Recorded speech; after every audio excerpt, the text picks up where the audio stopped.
আজকে আমরা জানব 1 অ্যাম্পিয়ার সমান কত ওয়াট।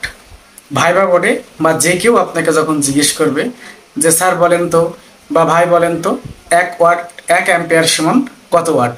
তো আজকে আমরা জানব ওয়াট ওয়াট টু অ্যাম্পিয়ার, অর্থাৎ 1 অ্যাম্পিয়ার সমান কত ওয়াট হয়। তো এই ক্ষেত্রে আমাদের জানার জন্য দুইটি ধাপ আছে। একটা আমরা জানি কারেন্ট দুই প্রকার, এটা ডিসি কারেন্ট এবং এসি কারেন্ট। এবং এসি কারেন্টের মধ্যে আবার দুই রকম আছে, যেমন সিঙ্গেল ফেজ এবং থ্রি ফেজ। তো আগে আমরা ধাপে ধাপে জানি। প্রথমে আমরা জানব ডিসি কারেন্টের 1 অ্যাম্পিয়ার সমান কত ওয়াট। চলুন শুরু করি।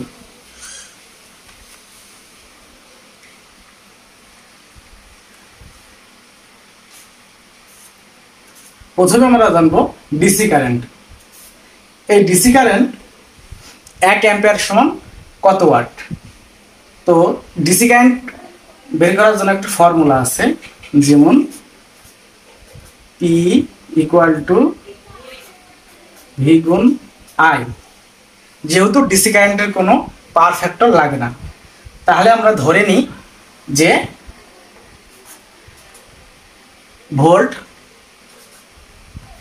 24 এবং আই যেহেতু আমরা আগেই বলেছি 1 অ্যাম্পিয়ার, তাহলে 1, তাহলে সরাসরি 24 গুণ 1 অর্থাৎ 24 ওয়াট। আমরা জানলাম যে ডিসি কারেন্টের সময় 1 অ্যাম্পিয়ার সমান 24 ওয়াট। ক্লিয়ার? এটা হচ্ছে ফর্মুলা, যে পি ইকুয়াল টু ভিআই, অর্থাৎ ভির মান 24 ধরলাম, 12 ধরা যেতে পারে, তো আমরা কাল্পনিকভাবে 24 ধরে নিলাম। এবং আই যেহেতু আমরা 1 অ্যাম্পিয়ার বলছি, এর জন্য 1। এখানে যদি 2 অ্যাম্পিয়ার হতো 2 হতো, যদি 3 হতো, মানে যেটা বলবে সেটা, অর্থাৎ আমরা 1 বলছি যেহেতু ওই জন্য আমরা 1 লিখছি। তাহলে 24 গুণ 1, এখানে যে চাহিদা হবে যেটা সেটা। তাহলে আমরা 1 অ্যাম্পিয়ার সমান 24 ওয়াট ডিসি কারেন্টে জানলাম। এখন আমরা এসি কারেন্ট বের করব। দেখুন, আমরা জানি যে এসি কারেন্ট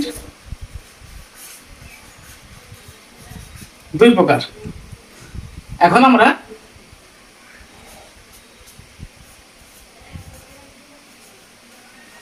সিঙ্গেল ফেজের একটি ফর্মুলা আছে, সেটা হচ্ছে পি ইকুয়াল টু ভি গুণ আই গুণ, যেহেতু এখানে পাওয়ার ফ্যাক্টর লাগবে এই জন্য পাওয়ার ফ্যাক্টর। তাহলে আমরা জানি যে বিএনডিসি রুলস অনুযায়ী যখন আমরা অ্যাম্পিয়ার বা ওয়াট বের করবো, এটি স্ট্যান্ডার্ড মান আছে। আমরা জানি যে বাসা বাড়িতে আমরা হাউস ওয়ারিং যেহেতু সিঙ্গেল ফেজ ব্যবহার করি, এটি স্ট্যান্ডার্ড মান 230।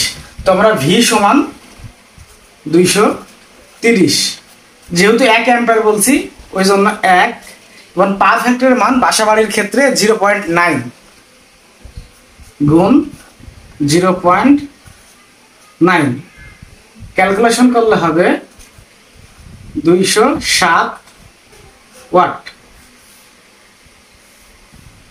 তাহলে আমরা জানলাম যে আরো ক্লিয়ার করার জন্য, যেমন ভি কত 230 এবং অ্যাম্পিয়ার 1 এবং পাওয়ার ফ্যাক্টর 0.9। এই অ্যাম্পিয়ার এবং ওয়াটের সাথে ভোল্টেজ এবং পাওয়ার ফ্যাক্টর, এটা যদি ঠিক, এই অ্যাম্পিয়ার এবং ওয়াট পুরো নির্ভর করবে ভোল্টেজ এবং পাওয়ার ফ্যাক্টরের উপরে। ভোল্টেজ যদি কম হয় এবং পাওয়ার ফ্যাক্টর যদি কম বেশি হয়, তাহলে অ্যাম্পিয়ার বা ওয়াটের কম বেশি হবে। অর্থাৎ 1 অ্যাম্পিয়ার সমান কত ওয়াট হবে, সেই ওয়াটটা কম বেশি হবে ভোল্টেজ এবং পাওয়ার ফ্যাক্টরের উপরে। আশা করি বুঝতে পারছেন। এবার আমরা জানবো থ্রি ফেজ।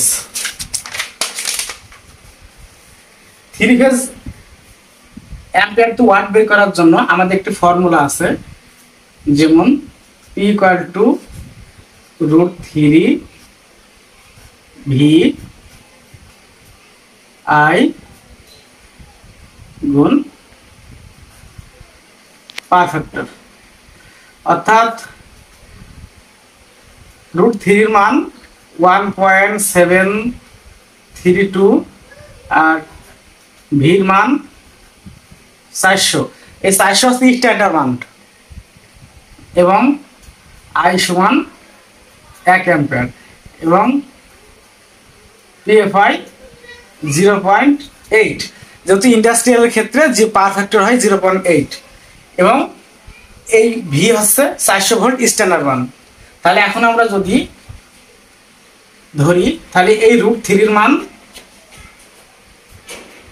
1.732 গুণ ভি হচ্ছে 400, আই হচ্ছে 1 এবং পাওয়ার ফ্যাক্টর 0.8, তাহলে 554 পয়েন্ট সামথিং ওয়াট। আশা করি বুঝতে পারছেন। তাহলে আমরা এ থেকে জানলাম যে 1 অ্যাম্পিয়ার কারেন্ট সমান কত ওয়াট। তাহলে সিঙ্গেল ফেজ এবং 3 ফেজ জানলাম এবং ডিসি কারেন্টের ক্ষেত্রে কী হবে সেটাও জানলাম। আশা করি আজ থেকে আপনারা এটি সহজভাবেই ক্যালকুলেশন করতে পারবেন। আমার ভিডিওটি যদি ভালো লাগে অবশ্যই আমার চ্যানেলটিকে সাবস্ক্রাইব করে রাখবেন। অন্য কোনো ভিডিওতে আবার দেখা হবে। আসসালামু আলাইকুম।